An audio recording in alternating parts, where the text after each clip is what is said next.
households. I think if a man is in his traditional role, like they mostly want to be, if But he's doing everything he's supposed to do in that role, a woman is not a wife, is not going to mind cooking and cleaning because that's her particular, role in that marriage. She's not going to mind it. It's not saying that he won't come in and help, but she wouldn't mind that at all because he's totally taking care of everything that he's supposed to do. And she's not going to look for him to come and help with the things that she's supposed to do traditionally, is what I'm talking about. She's not going to look for it. It's going to be like, understood. Okay, I got the nurturing, I got the cooking, I got the cleaning. But guess what? He's doing the heavy lifting. He's doing all the heavy lifting. So it's just going to be understood. I'm not going to ask him to come in here and sweep the floor because I cooked.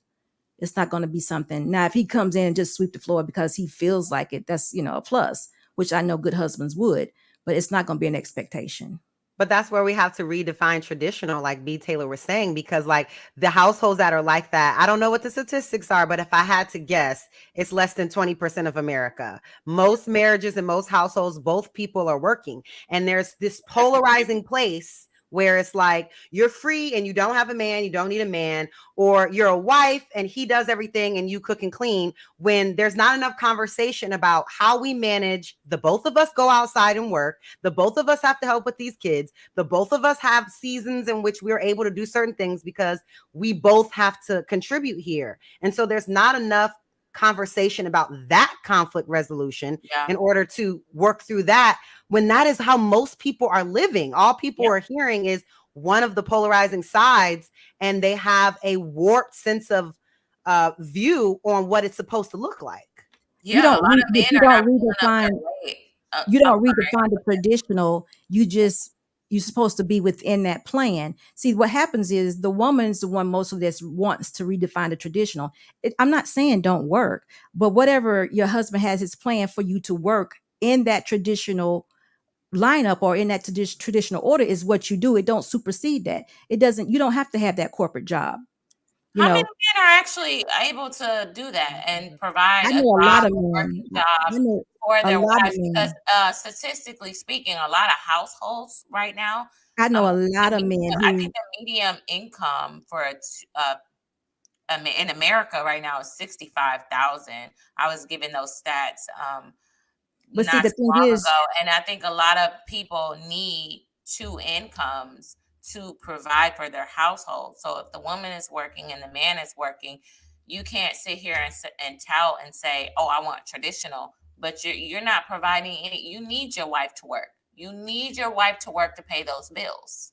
No, so absolutely, you don't. Because if you married a man that has average income and he can only afford a 1-bedroom house, that's where you live until he gets to the point where he can afford a 2-bedroom house. If that's not the man for you, then you don't marry that. So if I'm already working, hold on. A lot of men, I'm supposed to stop working. A lot of men who don't want that either. They don't want to live in a 1-bedroom house. Okay, well then they don't want traditional. If you bring in this amount and I bring in this amount, we could live somewhere decent and not have to worry about our car being broken into. We don't have to worry about security. We can come home. Your place of home is where your peace is supposed to be. So when you're out there fighting the world and you come drop your bags at the door, your home is supposed to feel like home. That's your safety place. And ideally, as that sound, men, if they know their woman is bringing in a certain amount of income, they're going to be like, okay, with my income and your income, we could live here instead of just my income by itself. But that's not traditional. If you have skills where you can earn. If your husband is requiring you to bring in a certain amount of income in order for you all to live, that is no longer traditional. He has now created a partnership within marriage, which some people live in. It is quite all right, but that's not traditional. We shouldn't use the word traditional for that. I didn't say traditional. I said a lot of. Okay. No, I'm just saying we shouldn't use traditional for that. That is what you call a partnership, and that's what men are complaining about. That's what men are saying, that women are out of their role, because in that you now have a larger voice and you want to say what happens when my money is doing this. Now, if you did that and you came home and put all the money in one pot, maybe he could work well with it. But if you're calling the shots over the money that you're making, that is truly a partnership. It is not a traditional marriage. And most men, when I hear them speak, they want more of a traditional marriage. But again, They can't You would afford have it. to live in his community. They I can't think not afford it.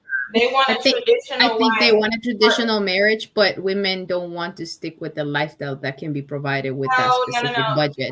That's different. It sounds like what I'm hearing. Let's not promote poverty. It sounds like they're saying men want traditional, but they can't take care of the full bill. So they want women to be in line traditionally, but women are saying this is a partnership. So we're no longer traditional. So if we're 50-50, why you can't take out the trash too? Why you can't wash the dishes, wash my clothes?